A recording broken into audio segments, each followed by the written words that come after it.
This is Special Prosecutor Larry Klayman. I'm the only lawyer ever to obtain a court ruling that a president of the United States committed a crime. For truth. For competition. As a young lawyer, I helped break up AT&T. That's why you have all your cell phones today. For sovereignty. For the Republic. I'm the guy who at Judicial Watch, which I founded, uncovered the Chinagate scandal. Millions of dollars going to the Clinton campaign, corrupting our political system. For the privacy of citizens. And I'm the only guy to have enjoined the National Security Agency from mass surveillance on hundreds of millions of Americans. Tearing it up. I'm the son of meatpackers in Philadelphia, Pennsylvania. I know how to slice and dice. Bringing it back. We're going to take this country apart and put it back together again in the way envisioned by our founding fathers. It's not just talk. We're not just regurgitating news stories. Larry Klayman, special prosecutor, is making the news. And now, here's Larry. Welcome to this week's edition of Special Prosecutor with Larry Klayman. Another very important show. I never say great show because, you see, this is not entertainment. This is the real world. We get down to business at Freedom Watch and also with Larry Klayman. Yours truly does in his personal capacity. Because what we see on TV these days, whatever cable network, whether it's Fox News, MSNBC, CNN, it's basically reality TV. It's to boost ratings. It's to get people ginned up. It's to bring in advertising dollars. Not so true here, not true at all here at Radio America because we tell the truth. We're getting the word out. We do this because it comes from our heart, not because we're trying to monetize things. But I'm going to have on the show this week a very important guest, Chief Justice Roy Moore. You know him as the great former Chief Justice of the Supreme Court of Alabama, someone who wanted to have the Ten Commandments displayed in the courthouse. I might add it is displayed at the Supreme Court, but he was persecuted for that. He was smeared. And then he stood up on principle with regard to gay marriage, not because he's homophobic, but because he believes that marriage is between a man and a woman. I want him to tell a story because he was also smeared over that. And there's a false statement out there, false defamatory type material claiming that he was removed as Chief Justice because of that. I want him to tell the story. And, of course, he's also running for the U.S. Senate. He's going up against the establishments of both political parties that don't want a principled person there in the Senate. You know, I ran for the Senate back in 2003 and 2004, and my motto was, I don't want to be a member of the Senate club. I want to take a club to the Senate. I was going to take the concept at that time of Judicial Watch into the Senate, actually construct a law firm. For Florida, I'd have about 100 employees and workers and be like a Trojan horse, sue other senators and then individuals inside of government to try to bring about the rule of law and an understanding that this country is based upon constitutional principles. But I've represented a number of people. I'm representing Judge Roy Moore now in a case against Sacha Baron Cohen in my private capacity. He was defamed by Sacha Baron Cohen. We can get into that when he's on the show. But I also represent Sheriff Joe Arpaio. We have a very important hearing next week before Judge Royce Lamberth, one of the really great judges in this country, where I sued Chris Cuomo, Jeff Zucker, the CEO of CNN, CNN itself, Huffington Post, and the Rolling Stone for defaming Sheriff Arpaio. That's at 10:30 a.m. in Judge Lamberth's courtroom at 333 Constitution Avenue, Northwest Washington, D.C. You're invited to attend if you'd like to see what's going on there. These are motions to dismiss that are in front of the judge, and I know in front of Judge Lamberth we'll get a fair hearing. I also represent Cliven Bundy. Read about him at clivenbundydefensefund.org and contribute to his cause, is that we're now involved in an appeal, if you can believe this, by people inside of the Trump Justice Department of the dismissal of Cliven Bundy's indictment. Now, it's being handled by the U.S. Attorney in Nevada, not by Maine Justice. They don't want to touch it.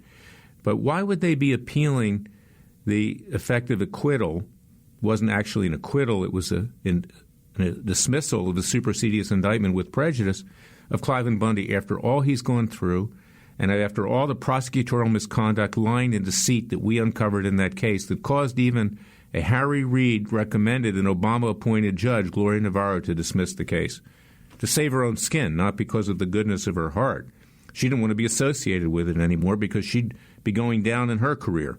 And, of course, she probably hopes that she'll get a higher appointment someday if a Democrat wins re-election, election in the White House in 2020 or thereafter. And then we've got Dr. Jerome Corsi. We've got Laura Loomer. We've got others who have been smeared and defamed, people who are true patriots, who do their job. And that's why Freedom Watch has a leftist media strike force. We just don't talk about these things. We actually act. We bring lawsuits. We just don't get mostly documents like my former group, Judicial Watch, which I founded in 1994. But because Tom Fitton's not a lawyer, he changed the mission to transparency in government, no longer prosecuting government corruption and abuse. This is the kind of thing why you need a Freedom Watch. You need our Justice League because we're proactive. And then also my private capacity as a lawyer. For the Claimant Law Group, I bring private cases for individuals who need someone like me who will stand up to the powerful, the rich, the elite, who will not get rolled, will not be intimidated, and that's who I am. And this is very, very important. And that's why I want you to hear what Chief Justice Roy Moore has to say, because he's a lot like me. He stands up to injustice. He's been smeared unfairly by individuals who've tried to take him down, and so have many of my other clients for which I have lawsuits. But you know what? You have to stand up to it these days. And the people who, frankly, should be subject to strong criticism, people like Representatives Ilham Omar and Representative Rashida Tlaib in particular, these two Muslim congresswomen, it's not because they're Muslim. It's because they're vehement anti-Semites. They identify with Hitler. They identify with the Third Reich. Just this week, Omar referred to the boycott against Israel to do business with Israel, and she introduced legislation, unbelievably so. I'd hate to read it. There are probably lots of misspellings in it at a minimum. She equates trying to boycott Israel with trying to boycott Nazi Germany. She's equating Jews to Nazi Germany. She's equating Jews in Israel to apartheid in South Africa. Now, she wants to travel to Israel in the near future with her buddy, Rashida Tlaib, who said that the Holocaust gives her a calming feeling. The death of 6 million Jews, gypsies, and others gives her a calming feeling. These are the people in Congress today.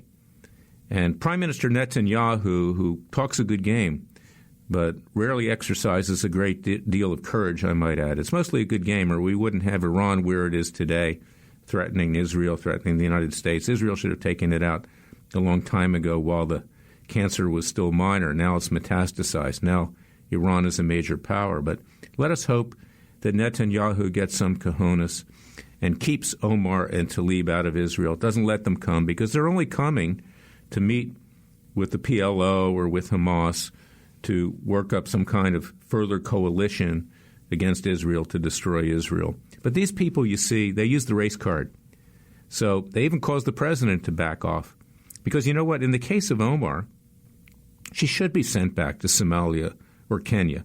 She's from Somalia. She went to Kenya. Kenya is not a place where you need political asylum, by the way. You know, it's not a completely mad and crazy place where people are killed just because of their political beliefs. She didn't have a legitimacy to be in the United States for asylum to begin with. And then she committed immigration fraud, married her brother, and then now there's reports that she used the name of another Omar family for all of her immigration, which is also fraud. Now, this is the difference, you see, between listening to Sean Hannity and listening to others and actually doing something. I mean, I've gotten to the point now where I'd rather watch the Golf Channel. I mean, this week, the British Open is on. I find that more newsworthy and more interesting than watching the reality TV on Fox News. And, of course, we know that my clients, these very brave patriots, have been blackballed from Fox News because they have strong views, because Fox News is now moving left. The president has severely criticized Fox News. We need alternative conservative networks to fill the gap. We need Sinclair. We need others to come down the line to be able to fulfill this need. Newsmax doesn't do it either. Newsmax plays both sides of the street. I can't even get my articles published on Newsmax anymore. They get censored every time I send over there. And that's why I'm publishing my articles with WorldNet Daily and Restore America and other places. Because we need to stand up for what we believe in and what is right. And that's what Judge Moore is going to be talking about when he comes on later in this show. But let's also talk about the hypocrisy of Fox News. Yesterday I'm watching Tucker Carlson, just briefly, before I turned on golf TV to watch the British Open. I used to be a scratch golfer when I was a young guy, and I play a little bit now when I have time. But the hypocrisy of this, they had a guest on where he claimed credit for uncovering all of the dirty tricks and immigration fraud and everything else that Laura Loomer was the one who was the leading voice on. Why isn't she getting credit? Just a few weeks ago when we brought the lawsuit for her against Facebook, who branded her as dangerous, that was defamatory, and did other things, I asked Fox News, and she did too, to put her on. Wouldn't put her on. They don't give these people credit. You have to be part of the establishment. You have to be someone who won't scare advertisers. You have to be someone who will jingle the change for Fox News and other places. That's why they have Fitton on. He gets them documents. He's careful about what he says. He's not really out there. He's not a lawyer. He can't take the strong actions that I take when I ran Judicial Watch. Freedom Watch is today what Judicial Watch used to be. Yes, we're smaller. I left Judicial Watch with a lot of money. You have to have money to make money. But the reality here is that we're up and coming at Freedom Watch. We are continuing to fight. We're in the trenches for the little guy. We're in the trenches for the underprivileged. We're in the trenches, and we're like a civil rights group. We're the conservative version of the ACLU. ACLU has turned communist. We're not communist. We believe in the Founding Fathers and their vision. We believe in the Republic. We believe in God. ACLU does not believe in God, by and large. And this is something that you need to remember. So go to freedomwatchusa.org. Contribute to our cause. freedomwatchusa.org. Join our Justice League. We're actually doing something. I'm not playing cards with documents. We're in the real world. We're bringing hard-hitting cases, citizens' grand juries. We represent you, the American people. We're your Justice Department. I'm going to be right back with Chief Justice Roy Moore. Listen carefully, because this person is a true patriot, and he has a lot of courage.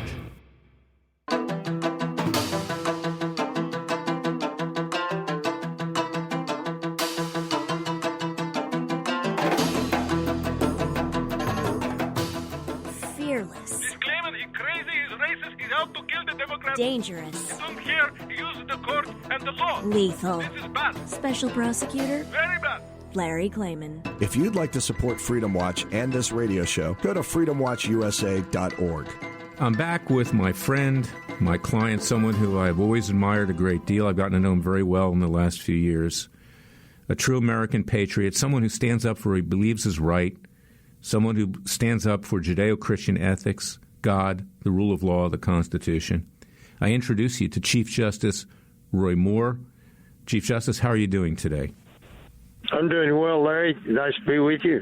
And I want to say, I know you're running for the U.S. Senate. In my personal capacity, I'm helping you with that in whatever way I can, and I endorse you personally. There have been very few people I've endorsed in my career, and we're going to talk about that later on in the show. But I want to give people an introduction, a real introduction, because like anybody who's courageous, anybody who believes in God, anyone who stands up for principles in this country gets smeared these days. And I want people to really understand who Chief Justice Roy Moore is. So give us a little historical background of what you've done, how you became a judge in Etowah County, where you live, how you became Chief Justice of the Supreme Court. Tell us a little bit about what happened with regard to the Ten Commandments and with regard to the misinformation concerning your stand on gay marriage. Well, that's a lot in a short time, Larry, but basically I'm from Alabama. I'm married. I've got 4 children, 5 grandchildren. I've been married for nearly 34 years, and my first marriage is my last. I'm very happy, and the work runs the Foundation for Moral Law, which I began. I'm retired from the Chief Justice now and running for United States Senate. I began my career in the military after finishing the United States Military Academy at West Point and serving in Europe and in Southeast Asia and Vietnam, where I was a company commander. After I left that, I went into law, and the first job was deputy district attorney. Then I advanced to, I went to private practice for a good number of years. And then I was appointed circuit judge and elected circuit judge. and then I was elected Chief Justice of the Alabama Supreme Court. And I think that's where most people remember my name, is I was involved with the display of the Ten Commandments, which they said you couldn't do because of the First Amendment. Of course, the First Amendment doesn't prohibit any such displays, and that's just fiction. And basically what it was about wasn't about the Ten Commandments, it was about who gave the Ten Commandments, and that's God.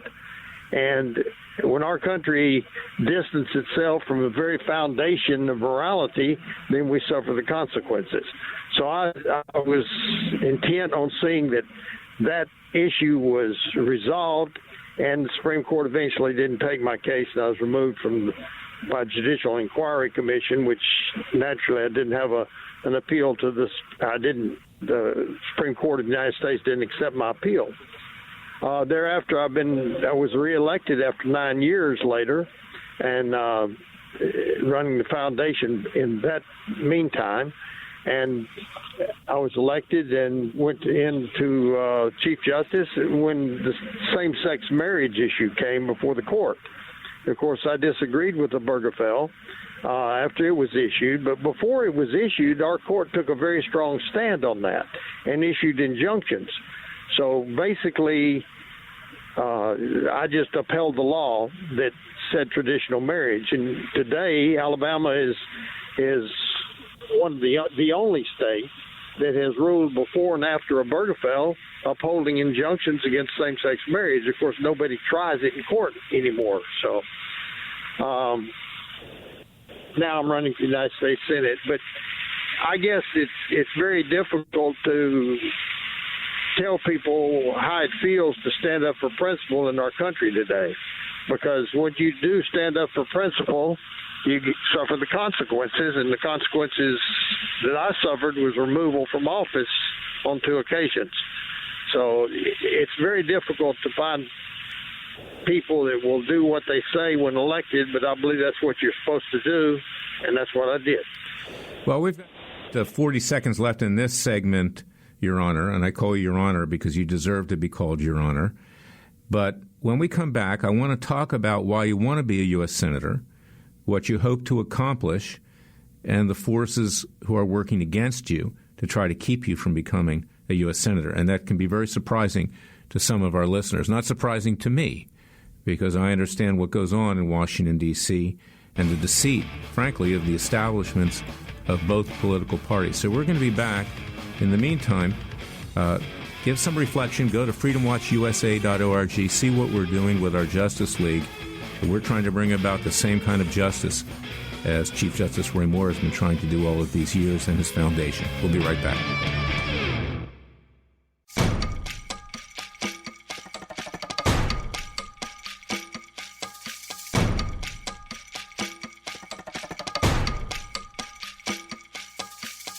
And now, 4 words that make corrupt politicians make wee-wee in their little pants. Transparency and the rule of law will be the touchstones of this presidency. But we have to pass the bill so that you can find out what is in it. Special Prosecutor Larry Klayman. Be the one who makes our country great again. Go to freedomwatchusa.org and donate. I'm back with the Chief Justice Roy Moore. Justice, why is it that you want to be a U.S. Senator? I mean, after all you've gone through, how you've been defamed, unfairly beaten up, in the wars here in Washington, D.C. and throughout the country from both left and hypocritical right. Tell us why you want to be a senator. Well, I think there's important issues facing our country that we need to address, and they're not being addressed by politicians in office. All politicians in office are doing is playing a game. They tell the people one thing, they get up, they vote, they can steal their votes in different ways, but they don't stand up for the truth. And I think it's time for somebody to stand up for the truth. I'm basically running for the people because I don't think the people have a voice in our country today, whether it's for state government as in Alabama, where they elected the Republican legislature that passed a tremendous gas tax and now going to toll roads. And that's just simply not what Republicans are supposed to do. We're supposed to be for smaller government, lower taxes, less regulation, and instead you get the same thing as the Democrats do. And I think that the people don't have a voice. I think they need a voice, and I hope to be that voice. But it'll be God's will, whatever happens. They've cut off funding. They've stymied me in so many ways. I get ugly reports in different newspapers from Washington, D.C., and I'm involved in a case where I sued people for defamation, and it's just not going anywhere in court because it's been delayed, and it's cost a lot of money. So if people want to find out about my campaign, they can go to roymoore.org and find out. Well, yeah, and there's an article today about fundraising and things like that. You know, one of the things which we see, because we're following what's going on, is the fact that you have the Republican establishment trying to destroy you, notwithstanding the vicious, rabid left. You've got people like Senate Majority Leader Mitch McConnell. You've got people like Karl Rove. Tell us a little bit about that, what went on in the last campaign and what is likely going on today, because McConnell's already come out and said that, you know, he's going to do everything he can to try to defeat you. And he's one of the most politicized, two-faced, in my opinion, untrustworthy politicians in the Republican establishment, notwithstanding the entire establishment, Democrat included, in Washington, D.C. Well, the Washington establishment, Democrat and Republican, it's all about power. It's not about principle at all. It's about power. And they purport principle, but they basically go to the power, trying to keep their job. And I think, you know, they don't want me up there because they know I care less about keeping my job, but more about standing up for the right thing to do. And of course, as a judge, it's easy to remove somebody from office because these states now have gone to judicial inquiry commissions and, you know, to keep courts quiet if they want to, you know, really say what the law is. I think that the Republican establishment was against me so much because in the last campaign in 2017, I defeated a group of approximately 10 individuals, and one of them that got in the runoff was the establishment choice, and it was backed by some $30 million, and I beat him. And when I did that, they came out with some false information, and last December 18, it was revealed in Washington Times and different papers that it was a misinformation campaign out of Washington, D.C. It was funded by Reid Hoffman, the Microsoft billionaire, and others, George Soros. And it's just, I feel very strongly that the people of our country don't elect their senators. They're told who to elect. They don't know it. They can't. Normal people can't contend with the money that's put against them. I'm fortunate in that I do have widespread name recognition. People know what I stand for. They know what I've done in the past, and they know that I stand for the truth. So I think that's a difference, and I think that Washington doesn't like it, and they've vowed to do everything possible to stop me. And I can tell you, you know, when I've been in Alabama and Birmingham and Montgomery, you know, I've been down there a number of times in the last few years to meet with you. I was there when you announced your Senate campaign recently a few weeks ago. The people really love you. They know who you are. They gravitate to you. They wave at you when they're coming by. And it's this Washington establishment, which is so evil. I'm in Washington today, with the exception of people at Radio America and some others. It's an evil cloud that hangs over this city. It's almost like the devil has taken it over in many ways. And it's vicious, and it knows no bounds. And I've often said, quoting Groucho Marx of all people, I wouldn't want to be a member of a club that would have me as a member. When I ran for the U.S. Senate, as I said in the lead-in to this show, one of the mottos I said, I don't want to become a member of the Senate club. I want to take a club to the Senate. Because this is the problem that we have here, is that it's all about making money. It's about power. The Democrats and Republicans, they get together for lunch. They get together for dinner, the establishments of those parties, and they divide it up. And it's a very big pie. You can't believe the growth here in Washington. Why do we need all these buildings that are going up all over the place? Why? We have too much government, and government doesn't do anything. Now they want to raise. What are they getting a raise for? They haven't done anything. So that's my feeling here, and that's why you're so important. But I would like to also take a moment here and for you to tell the people what you do at the Foundation for Moral Law. You have really great people. You have your wife, Kayla, is a tremendous person. You have a lawyer named Martin. You have a great private lawyer named Melissa who's helping you in your private cases where you've taken polygraph tests and passed on 2 occasions. I mean, we're fighting against some very evil forces here, and it's not just about you. It's about the entire American people. It's about this country going down the drain. And while you're fighting, there are people like ILHAN OMAR and Rashida Tlaib out there who get a free pass, and all they have to do is use the word racist, and people run away from it because they're scared. You're not scared of anything. So tell us what the Foundation for Moral Law has been doing all these years, because that's a very important organization. Well, the Foundation for Moral Law stands for religious liberty, and to stand for religious liberty in the country, you've got to understand where religious liberty comes from, and it comes from God. And that's very important. It's not a religious statement.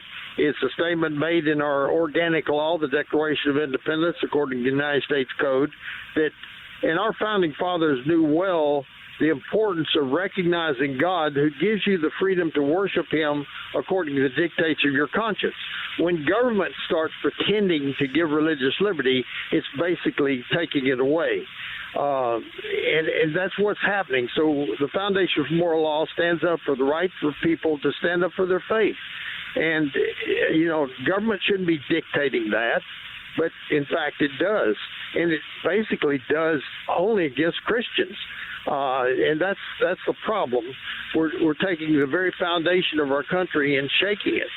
And that's what Washington said, actually, in his farewell address. He said, it was virtue or morality which is the necessary spring of proper government. And he went on down to say, who that is a sincere friend to it can look with indifference on attempts to shake the foundation of the fabric. And basically our fabric has been shaken to the point where if people don't want to bake a cake for 2 homosexual men that want to get married, they could lose their business. They could lose their license. And now before the Supreme Court, we're talking about transgender rights, i.e. rights that originate from what you think. Now, when we've gotten to that point, it's not what God-given rights. It's about man-made-up rights. One of the quotes I often use from Thomas Jefferson was from his notes on Virginia about the extension of slavery in the Northwest Territories, which he objected to. And when it passed over his objection, he said, can the liberties of a nation be thought secure when we've removed their only firm foundation, the conviction in the minds of the people that these liberties are a gift of God, that they're not to be violated with his wrath. Indeed, I tremble for my country when I reflect that God is just, and his justice cannot sleep forever. Well, he basically predicted the Civil War many years later, and today we're suffering the consequences just like they suffered back then. We're suffering corruption in government. We're suffering immorality in society, and we just can't get back to our foundation because we've lost the contact with God. So the Foundation for Moral Law tries to stand up for the truth about the First Amendment and the truth about our religious liberty, and that's what we've been doing for about 14, 15 years now. Your Honor, you know better than I do. You're a tremendous scholar of the Bible, of the Christian religion, of other religions as well, in comparison to that. In the book of Isaiah, God calls upon the counselors and the judges to restore the tarnished city to the faithful city. Is that what you're trying to do right now? Well, yes. I mean, I think judges are there to interpret law, not make it. In our system, our constitutional system, judges are not there to make law. We've fallen into the belief that judges do make law and that they're supposed to make law. Well, they're not supposed to make law, and that's the problem. They think they are. And the supreme law of the land is not what judges make it up to be. It's the supreme law of the land is defined in Article 6 of the Constitution. It says, this Constitution and the laws of the United States made in pursuance thereof, and all treaties made or which shall be made under the authority of the United States, shall be the supreme law of the land. So it has nothing to do about judges. And one point, Larry, that people need to know about judges, state court judges have as much authority to interpret the federal Constitution as do federal judges. And that's stated right in Article 6. It says, and the judges in every state shall be bound thereby, anything in the Constitution or the laws of any state to the contrary notwithstanding, which means that judges of the state have to know the Constitution. They take it when they're sworn into office, and that if they make a ruling, this is something very misunderstood by law, and I wish lawyers that are hearing this would look it up, because it's plainly understood by the Supreme Court of the United States that a federal court can't overturn a state court ruling if it's made during a trial or before the court. They have as much authority to interpret the federal Constitution as the federal court, and when they do, no federal court can overturn it. In fact, in Lockhart versus Fretwell, a 1993 case by Clarence Thomas wrote in that case, he said, in our federal system, a state trial court's interpretation of a federal constitutional issue is just as authoritative as the federal court of appeals in whose circuit the state trial is situated. In other words, if a state trial court, a circuit court, or whatever court is a trial court, makes a federal constitutional issue ruling, not even the Court of Appeals in that with that state court's in can change it. So that's a greatly misunderstood proposition that states still have rights under the 10th Amendment. Well, Your Honor, you've taught me a lot, and I got to say one quick thing is that when we were challenging whether or not states had to obtain the birth certificate, not just of Obama, but of anybody running for the presidency, you upheld that principle in Alabama under Alabama election law. That was very courageous. Most of your fellow justices on the Supreme Court ran away from that. And that's what I want to point out about Chief Justice Roy Moore. I want you to read about him. I want you to study about him. Listen to this show. Please share it with everybody, not just in Alabama. We're on 2 Alabama stations, but throughout the country, because these are the kinds of people we need in the U.S. Senate. These are the kinds of people we need as judges. And what we have today are politicians in robes. And Chief Justice Roy Moore was never that. He believes in what is right. He believes in God-given principles. He believes in the 10 Commandments, which is the foundation of our legal system. That's not in dispute. And it's a Judeo-Christian system. It's not an Islamic system. It's not Sharia law. It's a Judeo-Christian system. And that's built right into our Constitution, our Bill of Rights, and for that matter referred to many times in the Declaration of Independence. So I want to thank you, Chief Justice Roy Moore. I'm very proud to be your friend and to be a lawyer who's helping you among many, and I will do whatever I can to pursue justice along with you in the years ahead. God bless you, and thank you for coming on. Special prosecutor with Larry Klayman. I've said in recent years I've become special defense counsel with Larry Klayman as well. Thank you, Your Honor.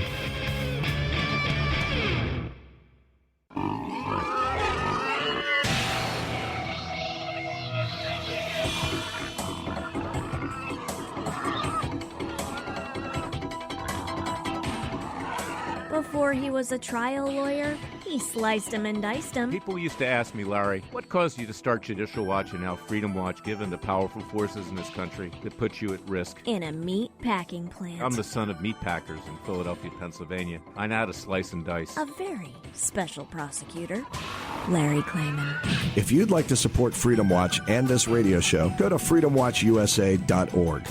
Now, fellow patriots, ladies and gentlemen, people of good faith, people of God. You just heard it. You heard Chief Justice Roy Moore. You heard his principles. You heard that he believes in something. That's what we need today. We don't need people out there who are just getting on TV, saying whatever they need to say to promote themselves. We need somebody who puts their neck on the line. He did that. He paid the price, and he's willing to do it again. And he knows that he will succeed. And I say this in my personal capacity, not as Chairman and General Counsel of Freedom Watch. This is a man that you need to support, someone you need to stand up for, because there are very few people in the country like this. Other clients, Sheriff Joe Arpaio, Cliven Bundy and his family, Dr. Jerome Corsi, Laura Loomer, Demetric Penny, an African-American police officer in Dallas who stood up to Louis Farrakhan, Al Sharpton, Black Lives Matter, New Black Panthers Party. His brothers were killed. He was assaulted. He brought lawsuits. He was called all kinds of names. His life was threatened. He's a hero. Okay, he's a hero. He stood up and went up against the tide with his own people, who were more vicious towards him than even the whites were. I go through that with the Jewish left. I'm a Jewish Christian, but they don't like the fact that I'm Jewish. They don't like the fact that I also believe in Jesus. These are the kinds of things that you need in this country. I've got another client, Kiara Robles. She's a gay lady up in Berkeley, California. She was attacked when she went to listen to Milo Yiannopoulos speak at Berkeley, and tased, all kinds of things, pepper sprayed by Antifa. It was actually pepper sprayed. Her eyes were damaged. I brought a lawsuit for her. She stood up for what she believed is right. These are the kinds of people that will restore this country. It's like Gideon's army in the Bible. A few good men and women, we can win because we believe in what we're doing. The colonialists, the founding fathers, they were minority. They brought the rest of the country to heal, to coalesce, to create a new nation. The fact that you have all these people out there today on both sides of the spectrum, the Republican establishment, the Democrat establishment, the hypocrites who claim to be conservative, okay, the leftists, the ultra-leftist communist socialists who are claimed to be leftists, forget about them. We will win this war peacefully and legally. And, of course, you know Freedom Watch, we have our Justice League, we have our citizens' grand juries. We're going to be trying Robert Mueller later this fall.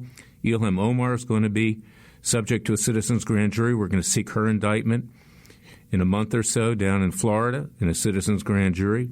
We want her deported. She should be sent back. She's not legitimately an American citizen. Let's say it straight up. Let's not hedge. Even the president backed off of that recently because he was so criticized, called a racist for saying something that everybody else was thinking. Well, we have to say it straight up. It's one thing not to like this country. There's freedom of speech. But it's another thing to do things that harm this country. And if there is a legal way to get rid of people peacefully and legally from the shores of this country, it should be used. And ILHAN OMAR is one person that should be removed because she's committed immigration fraud. She's filed joint tax returns with people who weren't her husband. She has endorsed terrorist-related groups. She speaks to CARE. She wants to go to Israel because she wants to meet with the PLO and Hamas. She wants to establish a relationship that's even greater than what she has today. She's not going there to meet Jewish leaders in the Knesset or with regard to the Prime Minister's office. I doubt that she'll meet with them at all. I mean, no way she'll ever meet with them. She wants to go to the West Bank, and she wants to conspire with these people against Israel. She wants people to boycott Israel, not do business, destroy it financially. She says we should do that, as we should have done with Hitler, as we did do with South Africa and that terrible regime of apartheid, which I opposed as well. So this is why you need to support freedomwatchusa.org, because we're on the front lines. We're not just getting documents like Fitton. He's not a lawyer. That's why he gets documents. We bring hard-hitting cases. We bring citizens' grand juries. We do what needs to be done. And that's why our clients are these freedom fighters. And that's why they need your support. So go to ClivenBundyDefenseFund.org. Contribute to his cause. He still is fighting an appeal. If he loses and it goes back to be tried, he could do life imprisonment. Go to CorseyLegalDefenseFund.com. Support Dr. Coursey. He's involved in the citizens' grand juries. And he also is still at risk. So please, we will rise up. We will win.